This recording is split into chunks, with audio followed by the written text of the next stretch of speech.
الحمد لله نحمده ونستعينه ونستغفره ونؤمن به ونتوكل عليه ونعوذ بالله من شرور انفسنا ومن سيئات اعمالنا من يهده الله فلا مضل له ومن يضلل فلا هادي له ونشهد ان لا اله الا الله وحده لا شريك له ونشهد ان محمدا عبده ورسوله اما بعد فان خير الحديث كتاب الله وخير الهدي هدي محمد صلى الله عليه وسلم وشر الأمور محدثاتها وكل محدثة بدعة وكل بدعة ضلالة وكل ضلالة في النار. أعوذ بالله من الشيطان الرجيم. بسم الله الرحمن الرحيم. يا أيها الذين آمنوا اتقوا الله حق تقاته ولا تموتن إلا وأنتم مسلمون. يا أيها الناس اتقوا ربكم الذي خلقكم من نفس واحدة وخلق منها زوجها وبث منهما رجالا كثيرا ونساء واتقوا الله الذي تسالون به والارحام ان الله كان عليكم رقيبا. يا ايها الذين امنوا اتقوا الله وقولوا قولا سديدا يصلح لكم اعمالكم ويغفر لكم ذنوبكم ومن يطع الله ورسوله فقد فاز فوزا عظيما. رب اشرح لي صدري ويسر لي امري واحلل عقدة من لساني يفقهوا قولي. رب زدني علما رب زدني علما رب زدني علما సుబ్హానక లా ఇల్మ లనా ఇల్లా మా అల్లమ్తనా ఇన్నక అంతల్ అలీముల్ హకీమ్. ముందుగా సర్వ ప్రశంసలు, సర్వ పొగడ్తలు, సర్వ ఆరాధనలు సర్వ లోకాలకు ప్రభువైనటువంటి అల్లాహ్కు మాత్రమే శోభిస్తాయి. ఆ అల్లాహ్ అమితమైన దయ కరుణ కలిగి సర్వ సృష్టికి కర్తగా ఉన్నాడు. సృష్టి యొక్క భూత భవిష్యత్ కాలాలు ఎరిగినవాడు, పూర్తి ప్రపంచంపై అధికార గలవాడు. అల్లాహ్ ఎంతో శుభకరుడు, శుభప్రదుడు, సర్వాధిక్యుడు, సర్వోత్తముడు, కరుణించేవాడు, మన్నించేవాడు మరియు శిక్షించేవాడు కూడా. అల్లాహ్ గోప్యంగా ఉన్న బహిర్గతమైన అన్ని విషయాలను ఎరిగినటువంటి వాడు, ఎటువంటి లోపములు బలహీనతలు లేనటువంటి వాడు. ప్రజలు కల్పించేటటువంటి దైవత్వపు భాగస్వామ్యం వర్తించకుండా పరమ పవిత్రంగా ఉన్నటువంటి అల్లాహ్ పేరుతో ప్రారంభిస్తున్నాను. సమస్త ప్రవక్తలపై అల్లాహ్ యొక్క శాంతి మరియు శుభాలు వర్షించుగాక. ఆమీన్.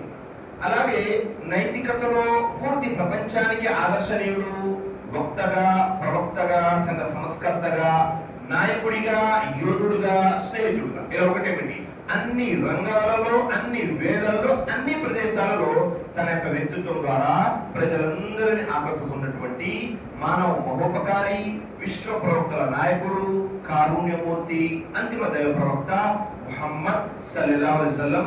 ఆయనపై అల్లాహ్ యొక్క శాంతి, శుభాలు, కారుణ్యం వర్షించుగాక. ఆమీన్. సోదర మహాశయులారా, సోదరీమణులారా, ముందుగా నేను సృష్టికర్తైన అల్లాహ్కు కోటాను కోట్ల కృతజ్ఞత తెలుపుకుంటున్నాను. ఎందుకంటే ఈ రోజు జుమా సందర్భంగా మీ ముందు కొన్ని ధార్మిక విషయాలను చర్చించేటటువంటి అవకాశం కల్పించినందుకు. మరి ఈ రోజు జుమా సందర్భంగా నేను మీ ముందు ప్రస్తావించబోయేటటువంటి, చర్చించబోయేటటువంటి అంశం ఏమిటి అంటే ప్రపంచం యొక్క వాస్తవికత. ఎందుకని ఈ అంశాన్ని తీసుకోవడం జరిగింది అంటే దీనికి అనేక కారణాలు ఉన్నాయి. అందులో ఒక కారణం ఏమిటి అంటే దైవ ప్రవక్త ముహమ్మద్ సల్లల్లాహు అలైహి వసల్లం తెలియజేశారు ఒక హదీస్లో. ఏమిటది? ప్రళయానికి ముందు ముస్లిం సమాజంలో వచ్చేటటువంటి 2 లక్షణాలు. అందులో మొట్టమొదటిది హుబ్బుద్ దునియా. ప్రపంచం అంటే ప్రేమ ఎక్కువైపోతూ ఉంటుంది. 2 మరణం అంటే అందరూ భయపడుతుంటారు, ముస్లింలు కూడా ఎక్కువగా భయపడుతుంటారు. ఇందులో మొదటి విషయాన్ని తీసుకున్నాం అనుకోండి, హుబ్బుద్ దునియా. ప్రపంచం అంటే మనందరికీ కూడా ఎనలేని ప్రేమ పెరిగిపోతుంది. ప్రస్తుతం సమాజంలో పరిశీలన చేశామనుకోండి, ముస్లిమేతరులని కాస్త పక్కన పెడితే ముస్లిం సమాజంలో కూడా ఎక్కువ మంది యొక్క ఆలోచన ఎలా ఉంది అంటే నేను ఎలాగైనా సరే ఈ జీవితంలో సెటిల్ అయిపోవాలండి, స్థిరపడిపోవాలి.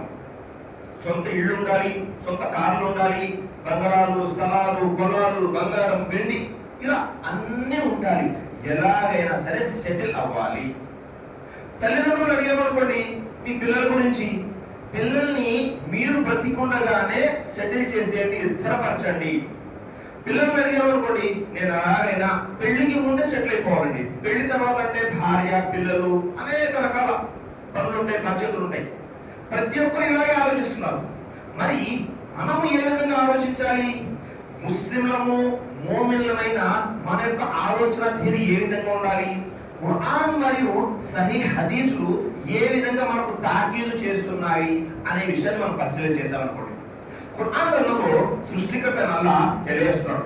45వ అధ్యాయం 13వ వాక్యంలో, వసఖర లకుం మా ఫిస్ సమావాతి వ మా ఫిల్ అర్ది జమీయం మిన్.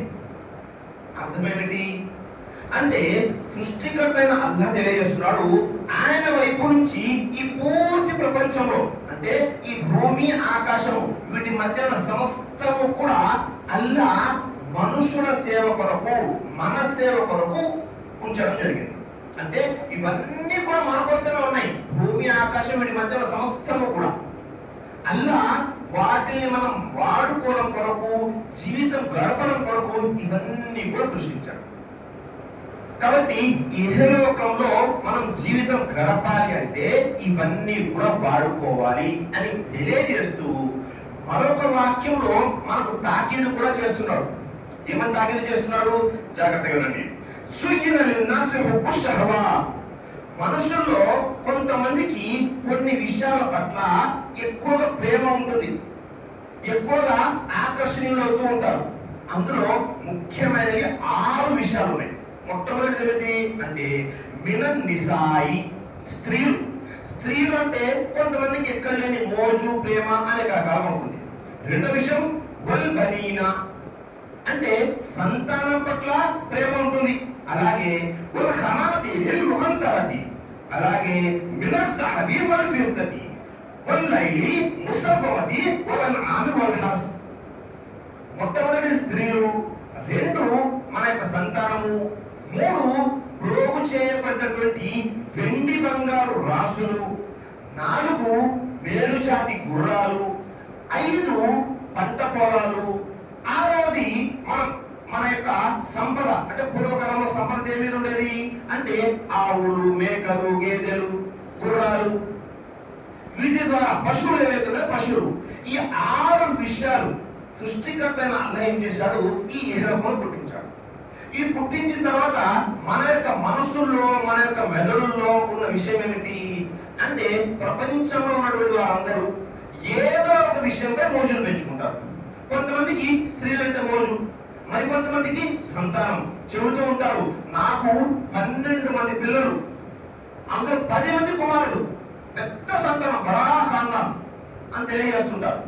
మరి కొంతమంది నా దగ్గర కేజీల లెక్కలో బంగారం ఉంది, గ్రాముల లెక్కలో కాదు, కాసుల లెక్కలో కాదు. మరి కొంతమందికి అంటే నాకు పెద్ద పెద్ద పంట పొలాలు ఉన్నాయి. మరి కొంతమందికి నా దగ్గర ఒక్కొక్క ప్రదేశంలో 100 మేకలు ఉన్నాయి, 100 ఒంటెలు ఉన్నాయి, అలాగే మేలుజాతి గుర్రాలు ఉన్నాయి. ఇలా రకరకాల విషయాల యొక్క ప్రేమ అనేది మన మనసులో ఉంటుంది. అల్లాహ్ అదే తెలియజేస్తున్నాడు. ఇవన్నీ కూడా ఇహలోకంలో మనము జీవితం సాగించడానికి వాడుకోవలసినటువంటి విషయాలు. ఇవన్నీ వాడుకోవడానికి. కానీ మనం ఏం చేస్తున్నాము? ప్రస్తుత కాలంలో కొంతమందికి మొబైల్ అంటే పిచ్చి, కొత్త మొబైల్ రాగానే కొనేయాలి. మరి కొంతమందికి కార్లు అంటే పిచ్చి, కొత్త కార్లు రాగానే కొనేయాలి. మరి కొంతమందికి బంగారం, మరి కొంతమందికి లేదండి ఎంతసేపు అద్దెంట్లో ఉండాలి చెప్పండి, సొంత ఇల్లు ఉండాలా వద్దా, ఇల్లు కొనాలి, నాకు 6 పిల్లలు, 6కి 6 ఉండాలా వద్దా, ఇలా కొంతమంది ఇలా రకరకాల వాటిపై మోజు పెంచేసుకుంటూ ఉంటారు. ఈ క్రమంలో ఏం చేస్తారు? మనుషులపై ప్రేమ ఉండాలి, మనుషుల్ని వాడుకుంటూ ఉంటారు. వస్తువుల్ని వాడుకోవాలి, కానీ ఏం చేస్తాము? వస్తువులపై ప్రేమ పెంచుకొని మనుషుల్ని వాడుకుంటూ ఉంటారు ప్రజలలో. చూడండి, కాబట్టి మనము ఒకసారి ఆలోచన చేయాలి. మనకు అన్నిటికంటే ప్రేమ ఎక్కువ ఎవరి మీద ఉంది? బయటకి చెప్పమంటే అందరూ చెప్తారు, నాకు అందరికంటే ప్రేమ అల్లాహ్ మీదనే ఉందండి, అల్లాహ్ యొక్క ప్రవక్త మీదనే ఉందండి. కానీ పరిశీలన చేశారా ఎప్పుడైనా? మీరు ఎప్పుడైనా పరిశీలన చేశారా? నా మనసులో ప్రేమ ఎవరి మీద ఎక్కువ ఉంది?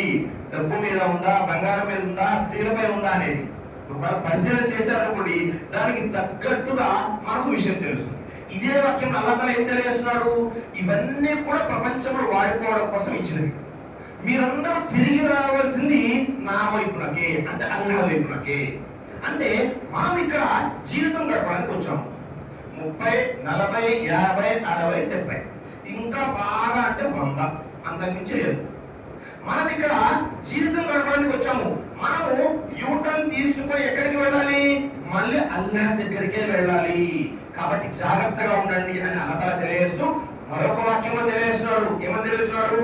యా అయ్యుహన్నాస్ ఇన్న వఅదల్లాహి హక్.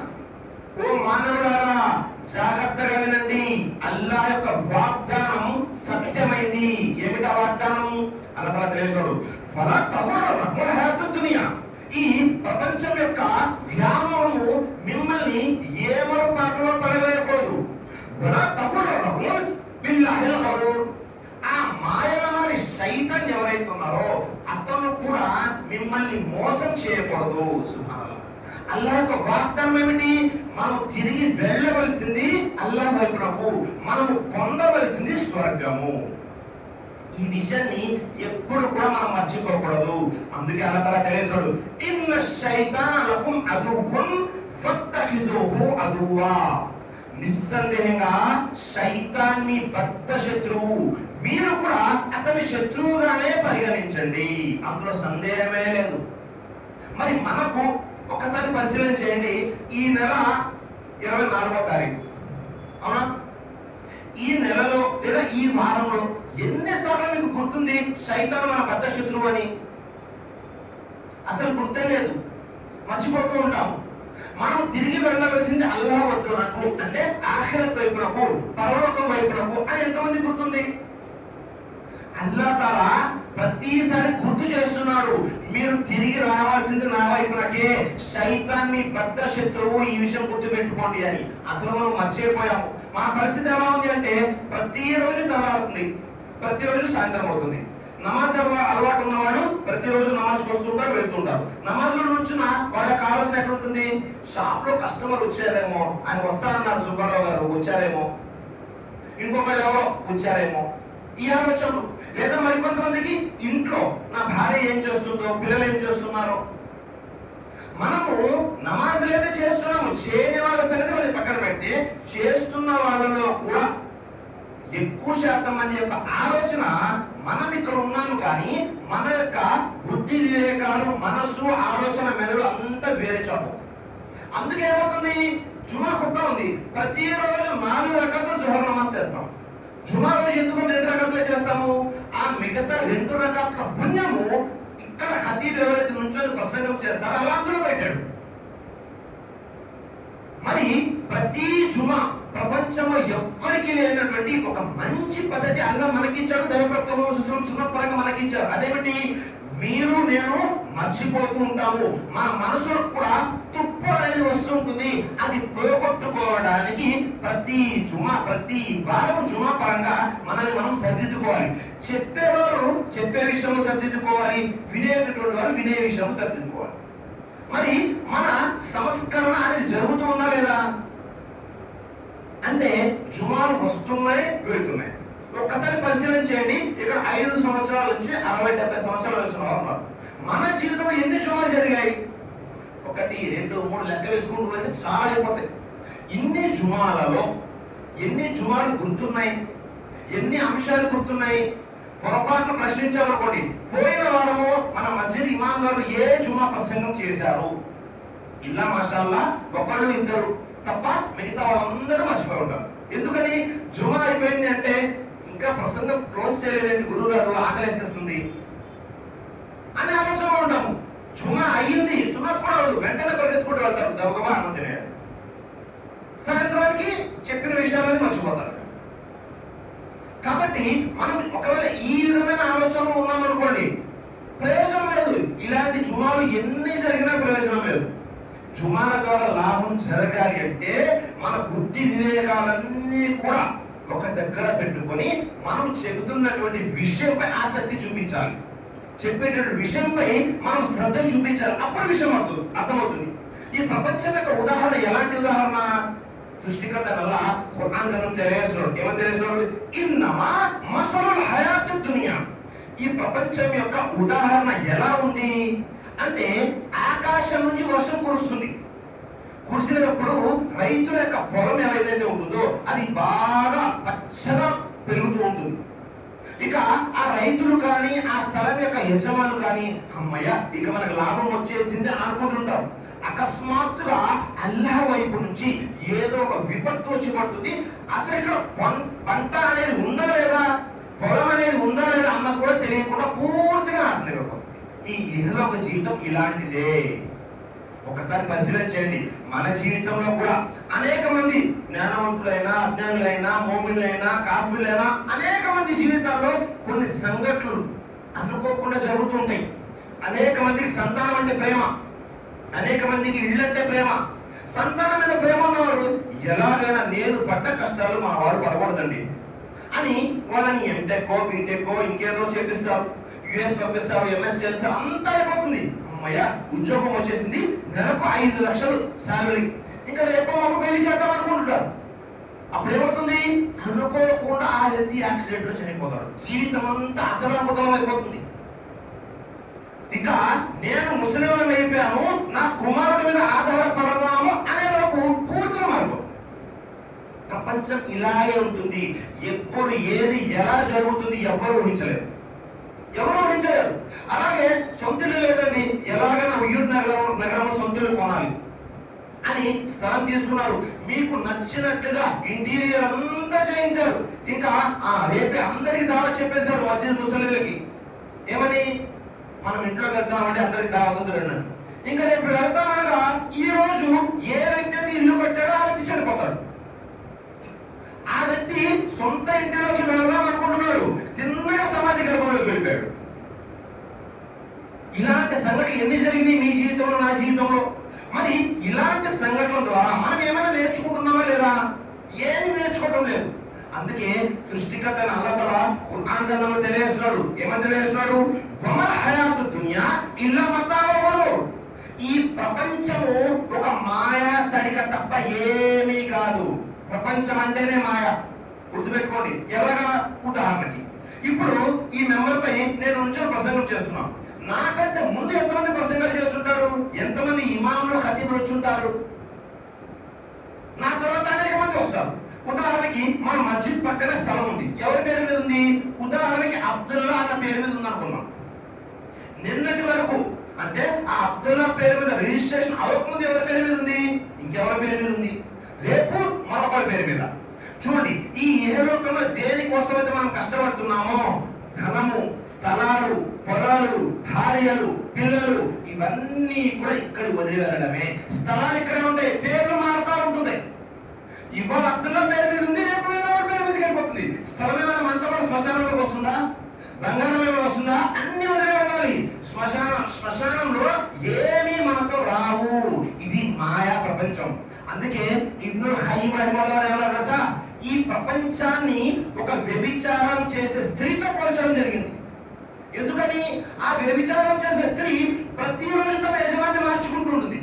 ఈ రోజు నా జేబులో ఉన్న 500 కాసేపటికి వేరే వాళ్ళ జేబులోకి వెళ్తాయి, మరి కాసేపటికి వేరే వాళ్ళ జేబులోకి. ఈ రోజు నా పేరు మీద ఉన్న స్థలం నేను చనిపోయిన తర్వాత వేరే వాళ్ళ పేరు మీద, వాళ్ళు చనిపోయిన తర్వాత వేరే వాళ్ళ పేరు మీద. పేర్లు మారుతూ ఉంటాయి, చేతులు మారుతూ ఉంటది ఈ ప్రపంచం. కాబట్టి ఈ ప్రపంచాన్ని ఇప్పుడు ఖయ్యిమ్ రహిమహుల్లాహ్ తెలిసారు, ఇది ఒక వ్యభిచార స్త్రీతో పోల్చడం జరిగింది. ఎప్పుడైనా మనం ఆలోచన చేసామా? మన ఆలోచన ఎలా ఉంది? మీరు అన్ని విషయాలు బాగానే చెప్తున్నారు కానీ గురువు గారు, బయటికి వెళ్తే విలువ ఎవరికి ఉంది? బయటికి వెళ్తే డబ్బున్న వాళ్ళకి విలువ, కార్లు ఉన్న వాళ్ళకి విలువ, స్థలాలు ఉన్న వాళ్ళకి విలువ. బయట పదవులు కూడా ఎవరు దొరుకుతాయి? ఎవరినైనా మస్జిద్ ప్రెసిడెంట్ గా చేయాలి, మదర్సా ప్రెసిడెంట్ గా చేయాలి, లేదా కార్పొరేటర్ గా ఎన్నుకోవాలి. ఎవరిని? ఆయన అబ్దుల్లా అయితే బాగుంటారండి. ఎందుకు? ఆయన ధనం బాగా ఉంది, ఎప్పుడైనా ఏదైనా కావాలన్నా ఖర్చు పెట్టగలడు. విలువ అనేది మనం చెబుతున్నాము, కానీ బయటకు వెళ్తే ప్రపంచంలో అదే దానికి వ్యతిరేకంగా జరుగుతుంది. అది చూసి మనం ఏమనుకుంటామంటే ఎలాగైనా నేను ధనం సంపాదించాలి. సోదరులారా, గుర్తు పెట్టుకొని ఒక ముఖ్యమైన విషయం, ఈ ఇహలోక జీవితంలో ఏదైతే గౌరవం దొరుకుతుందో, ఏదైతే ధనం దొరుకుతుందో, ఇది ఏది కూడా శాశ్వతం కాదు. ఇది కేవలము మిమ్మల్ని మభ్య పెట్టడానికి సైతాన్ ఆ విధంగా చూపిస్తూ ఉంటాడు. ఉదాహరణకి ప్రస్తుతము భారతదేశం అందరికీ ధనికులు ఎవరు ఒక వ్యక్తి పేరు వస్తుంది. 100 సంవత్సరాల క్రితం ఆ వ్యక్తి లేడు, మరొక 100 సంవత్సరాల తర్వాత మరొక వ్యక్తి ఉంటాడు. దేశాన్ని పాలించినటువంటి ప్రధానమంత్రులు, రాజ్యాలను ఏలినటువంటి రాజులు, చక్రవర్తులు, శ్రీమంతులు ఎవరైనా మీకు గుర్తున్నారా? ఏం లేదు, మహాతో 10 పేర్లు గుర్తుంటాయి. ప్రపంచం వచ్చినప్పటి నుంచి ఇప్పటి వరకు ఎంతమంది మహారాజులు చనిపోయారు మర్చిపోతాము. అలాగే ఈ ప్రపంచంలో ఇప్పుడు మన మధ్య ఎవరి గురించి అయితే చర్చ జరుగుతూ ఉందో, అది మన మస్జిద్ వాళ్ళైనా మన ఊరి వాళ్ళైనా, ఒక 100 సంవత్సరాల దాకా వాళ్ళని ఎవరు గుర్తించారు. కాబట్టి దీని వెనక ఎప్పుడు మనం పడకూడదు. అందుకే దైవప్రవక్త ముహమ్మద్ సల్లల్లాహు అలైహి వసల్లం తెలియజేశారు. ఏమని తెలియజేశారు? లో కాలతి దునియా తాదిరు ఇందల్లాహి జనాహ బౌదతిన్. అర్థమేమిటి? అల్లాహ్ దృష్టిలో ఈ ప్రపంచం యొక్క ఉదాహరణ దేనితో పోలి ఉంది? జనాహ అంటే రెక్క. దేని రెక్క? ఒక దోమ రెక్క కంటే అల్పమైనదిగా ఉంది. అల్లాహ్ దృష్టిలో ఈ ప్రపంచం యొక్క విలువ ఉంది, దోమ రెక్క కంటే తక్కువగా ఉంది. ఒకవేళ దోమ రెక్క కంటే ఎక్కువగా అల్లాహ్ దృష్టిలో ఉంటే అల్లాహ్ అవిశ్వాసులకు త్రాగడానికి గుక్కెడు మంచినీళ్లు కూడా ఇవ్వడు. గుక్కెడు మంచినీళ్లు కూడా ఇవ్వడు కదా. కానీ మనం ఏం చేస్తున్నాము? లేదండి, ఎలాగైనా సంపాదించాలి అని ఆలోచన ముందుకు వెళ్తున్నాము. అందుకే గుర్తుపెట్టుకోండి, ఈ ప్రపంచంలో మేము ధనం సంపాదించాలి. ఈ ప్రసంగం వినగానే ఇక నేను నా వ్యాపారం వదిలేస్తానండి, నా ఉద్యోగం వదిలేస్తాను, అలా కాదు. మనము ఈ ఇహలోకంలో జీవితం గడపాలి అంటే ధనం కావాలి. 2 చేతులతో ధనం సంపాదించండి. ఆ ధనాన్ని జేబులో పెట్టుకోండి. జేబు క్రింద ఉన్నటువంటి మనసులో కూడా ఉంచమాకండి. మీ లక్ష్యము ఆఖరి పరలోకమై ఉండాలి. మీ లక్ష్యం ప్రపంచం సంపాదించడమై ఉండకూడదు. ఇక్కడ వస్తువుని మనం వాడుకోవాలి అంతే తప్ప లక్ష్యం అవ్వకూడదు. అందుకే దైవప్రవక్త ముహమ్మద్ తెలియజేశారు. ఒకసారి మదీనా నగరంలో ఒక మార్కెట్ గుండా వెళ్తున్నారు భక్తులు. చనిపోయి చెవి తెగినటువంటి ఒక మేకప్ పిల్లను చూశారు. చూసి దాన్ని చెవి పట్టుకొని సహాబాలు అడుగుతున్నారు, ఎవరైనా ఉన్నారా మీలో ఈ మేకప్ పిల్లను 1 దినార్కు కొనేవాళ్ళు? సహాబా తెలియజేశారు, ప్రవక్త మొదటిగానే చనిపోయింది, 2 చెవి తెగి ఉంది, అది మురికేచ్చినా ఎవరు తీసుకోరు. అల్లాహ్ దృష్టిలో ప్రపంచం కూడా ఉంటే చనిపోయిన ఒక మేకప్ పిల్లతో సమానం అని తెలియజేశారు. సుబ్హానల్లాహ్. ఈ విషయాలు ఎన్నిసార్లు వినుంటారు మీరు? ఇమాం గారు ఎన్నిసార్లు ఉదయం సాయంత్రం దర్శనంలో చెప్పుకుంటారు, కానీ మనం మర్చిపోతుంటాం. కాబట్టి ఎప్పుడెప్పుడైతే మనం మర్చిపోతూ ఉంటామో ఆ మర్చిపోయినటువంటి విషయాలను గుర్తు చేయడానికే ఇలాంటి జుమా ఖుత్బా. కాబట్టి మనము ఈ ప్రపంచంలో ఎప్పుడు కూడా ఈ ప్రపంచం సంపాదించాలి అన్న ఉద్దేశంతో జీవితం గడపకూడదు. ఇక్కడ దొరికేటటువంటి ధనం కానీ, స్త్రీలు కానీ, పదవులు కానీ, పొలాలు కానీ, స్థలాలు కానీ ఏవి శాశ్వతం కాదు. అన్ని ఇక్కడే ఉంటాయి. 4 రోజులు ధనం ఎక్కువ ఉండి లేకపోతే తక్కువ ఉంటే జరిగేటటువంటి వ్యత్యాసం ఏమిటి? ఉదాహరణకి మీరు విజయవాడ నుంచి ఇరవై వెళ్ళాలి, ట్రైన్ టికెట్ బుక్ చేస్తున్నారు. ధనం ఎక్కువ ఉన్న వాళ్ళు ఏసీ టికెట్ బుక్ చేసుకుంటారు. కాస్త తక్కువ ఉన్న వాళ్ళు రిజర్వేషన్, ఇంకా తక్కువ ఉన్న వాళ్ళు జనరల్ రూపంలో వెళ్తారు. ఎవరు ఎలాగ వెళ్ళినా గమ్యానికి తీసుకువెళ్తుంది ట్రైన్, అవునా? ధనం ఎక్కువ ఉంటే కాస్త సౌలభ్యం ఉంటుంది అంతే. గమ్యానికి చేరుకోవడం కామన్, అందరికి సమానమైన విషయమే. కాబట్టి ఈ ఇహలోకంలో దొరికేటటువంటి తాత్కాలిక సౌఖ్యాల కొరకు పరలోకాన్ని పరంగా పెట్టమాకండి, పరలోకాన్ని అమ్ముకోమాకండి. ప్రస్తుతం మనం చూస్తున్నాము, ఈ ఇహలోకం సంపాదించడం కోసము తమ ధర్మాన్ని అమ్ముకుంటున్న వారు ఉన్నారు, తమ ధర్మాన్ని తాకట్టు పెట్టిన వారు ఉన్నారు, అనేక విధాలుగా తయారైపోతున్నారు. కాబట్టి మనము వారి విధానంలో ఉండకూడదు. అలాగే దైవప్రవక్త ముహమ్మద్ తెలియజేశారు. ఏమని తెలియజేశారు అంటే, మీరు ఈ ఇహలోకంలో ఎలా ఉండాలి అంటే ఒక బాటసారిలాగా ఉండాలి. కున్ ఫి దునియా కఅన్నక గరీబ్ ఔ ఆబిర్ సబీల్. ఇహలోకంలో మీరు బాటసారిగా ఉండాలి. మనము ఈ ఇహలోకంలో ఒక బాటసారిలాగా ప్రయాణికుడిలాగా ఉంటున్నామా? ఒకవేళ మనం జర్నీ చేయాలి, ఏం తీసుకెళ్తాము? జర్నీ చేసేటప్పుడు ఏసీలు, ఫ్రిడ్జ్లు, కార్లు అన్ని తీసుకెళ్తామా? తీసుకెళ్ళము. అవసరమైతే ఒక వాటర్ బాటిల్ లేదా 2 జతల బట్టలు అక్కడ ఉండవలసి వస్తే కాస్త డబ్బులు. ఇహలోకంలో కూడా మనం అలాగే జీవితం గడపాలి. ఆ విధంగా జీవితం గడపాలి అన్న ఆలోచన అయినా మనకు ఉందా? ఎవరికి వారు పరిశీలన చేసుకోవాలి. అలా లేదు అనుకోండి, కాస్తగా మన నెత్తి మీద టోపీ అయితే ఉంటుంది, ఒంటిపై చుబ్బా అయితే ఉంటుంది, కానీ మనసు లోపల పరలోకం పోయి ఇహలోకం వచ్చేస్తుంది. ఒకవేళ అలా వచ్చేస్తే మీరు నేను మనమందరం నష్టపోతాం సోదరులా. ఎట్టి పరిస్థితుల్లో కూడా ఆ విధంగా మనం ఉండకూడదు. ప్రవక్త ముహమ్మద్ సల్లల్లాహు అలైహి వసల్లం ఏ విధంగా ఉన్నారు, సహాబాలు ఏ విధంగా ఉన్నారు? చాలా ముఖ్యమైన విషయం. ప్రవక్త ముహమ్మద్ సల్లల్లాహు అలైహి వసల్లం ఒకసారి తన గృహంలో పడుకుంటూ ఉన్నారు. తల కింద రెండు కూడా లేదు. ఇందులో ఉమర్ ఫారూక్ కూడా ఆయన దగ్గరికి వచ్చారు. లేవగానే ప్రవక్త వారి మెడపై వీపుపై ఆ క్రింద చాప యొక్క చారలు పడి అది చూడగానే ఉమర్ ఫారూక్ వారు వెంటనే ప్రవక్త ఒక పక్క హైసర్ మరియు హిస్రా ఎలా ఉన్నారు చూడండి, ఆనాటి కాలంలో రాజులు, వాళ్ళు అన్ని శుభాలు అనుభవిస్తున్నారు. మరి మీరు రహమతుల్లాలని అలాంటి మీరు ఈ విధంగా ఉంటే ఎలాగా? నేను మీ కొరకు ఏదైనా ఏర్పాటు చేయనా అని అడిగారు. వెంటనే ప్రవక్త ముహమ్మద్ తెలియజేశారు. ఏమని తెలియజేశారు? ఉమర్ జాగ్రత్తగా విను, ప్రతిరోజు జిబ్రాయిల్ అమీన్ నా దగ్గర వస్తూ ఉంటారు. ఉహద్ పర్వతం చూపించి దీన్ని బంగారంగా చేసి మీకు ఇవ్వరా అని అడుగుతారు. నేను ప్రతిరోజు వద్దని చెప్తాను. ఎందుకని? అది బంగారమైన ఉదయం అవ్వాల్సిందే. ఒకవేళ వచ్చిన ఒక రోజు తినడానికి ఉంచుకొని మిగతాదంతా నేను సలహా చేసేస్తాను.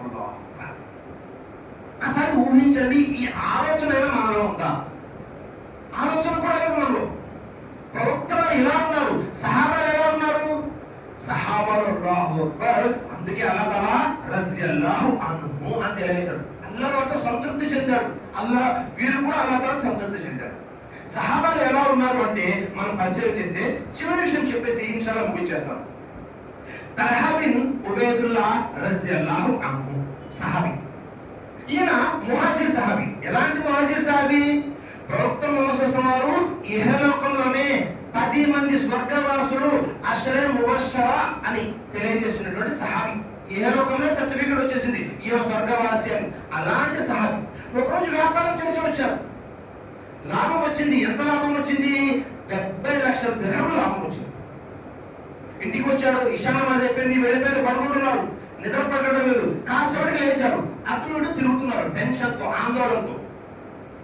ఒకసారి అయిపోయింది, 2 సార్లు అయిపోయింది, 3వ సారి అయిపోయింది. వెంటనే తన యొక్క భార్య ఉన్న కొంచెం అవుతున్నారు, ఏంటంటే ఇంత టెన్షన్ పడుతున్నారు, ఎందుకు అటు ఇటు తిరుగుతున్నారు అని. అంటే తెలియజేశారు, ఈ రోజు వ్యాపారం చేశాను, 70 లక్షల దిర్హముల లాభం వచ్చింది, అది ఏం చెయ్యాలని ఆలోచిస్తున్నాము అన్నారు. ఇక్కడ ఒక్క క్షణం ఆగుదాం. మనం ఎప్పుడైనా మన ఇంటికి లాభం వచ్చింది అని ఇంటికి తీసుకువెళ్ళాము, ధనాన్ని కానీ ఇంకేదైనా కానీ, మన భార్యతో కానీ, మన అక్క చెల్లెలతో కానీ, లేదా మన యొక్క తల్లులతో కానీ ఈ చర్చ చేశాము. వెంటనే వాళ్ళు ఏం తెలియజేస్తారు? ఏముందండి, రేట్లు బాగా పెరిగిపోతున్నాయి, ఉయ్యూరులో ఫలానా సెంటర్లో 4 సెంట్లు ఉందంట, అది కొందాము.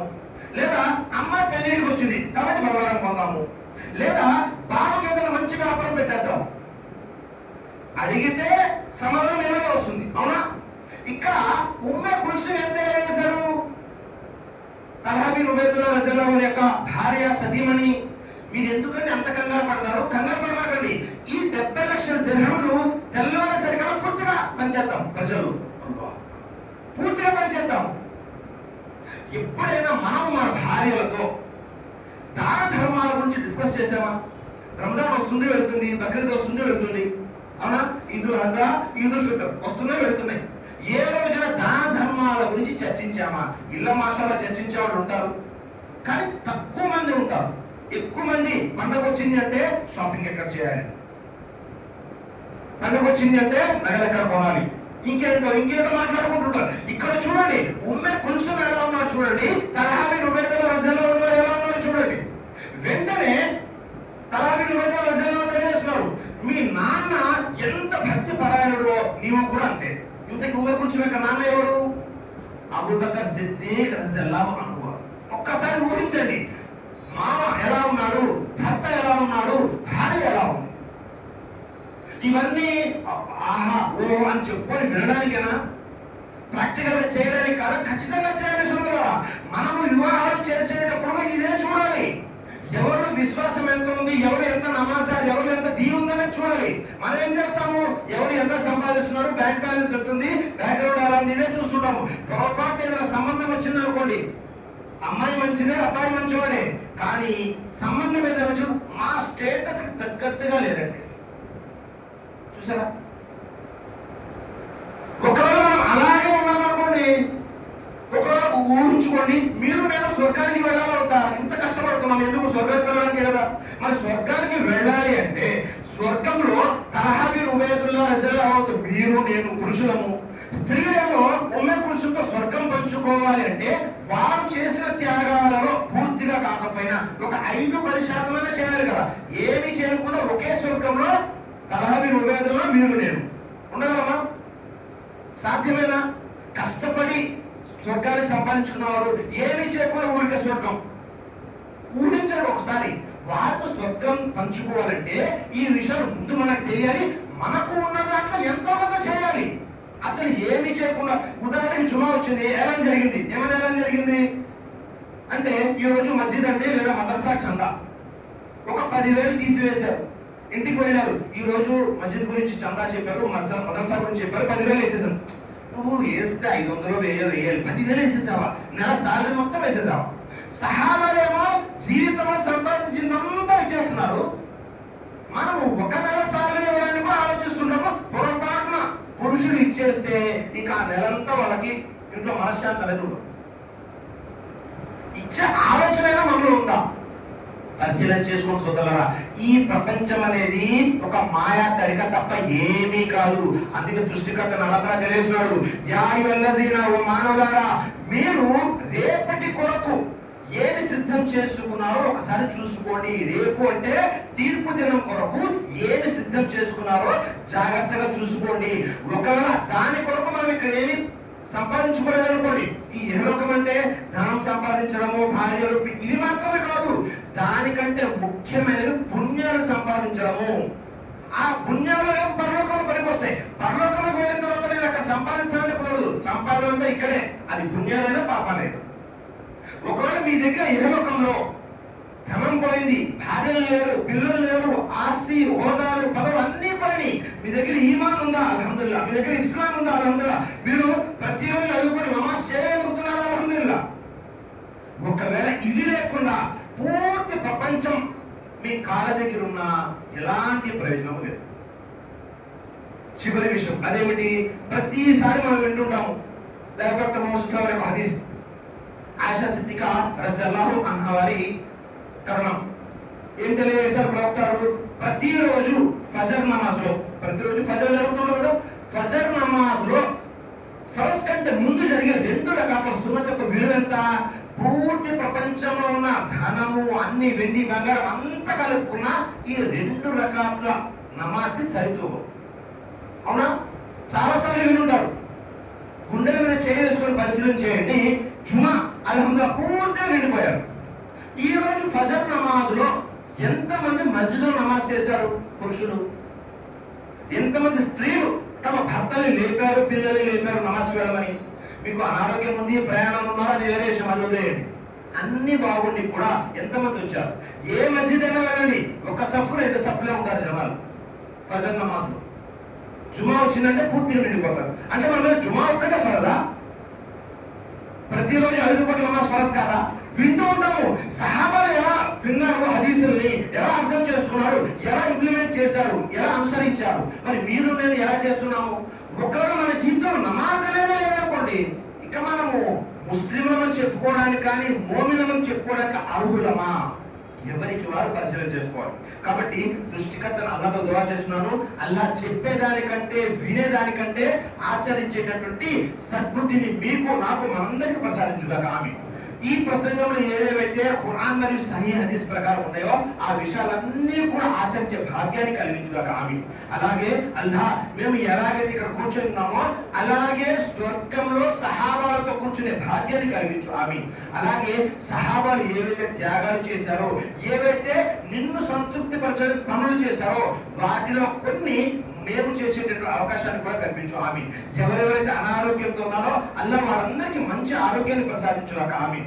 ఎవరెవరైతే అప్పుల బాధతో ఉన్నారో అల్లాహ్ వాళ్ళ అప్పులు తీర్చేటటువంటి మంచి మార్గాన్ని సులభతరం చేయగాక ఆమీన్. ఎవరైతే హరాం సంపదలో ఉన్నారో అల్లాహ్ వాళ్ళందరికీ హలాల్ సంపద ప్రసాదించుగాక ఆమీన్. వాహిరు దావానా అల్హమ్దులిల్లాహి రబ్బిల్ ఆలమీన్. అస్సలాము అలైకుం వరహ్మతుల్లాహి వబరకాతుహు.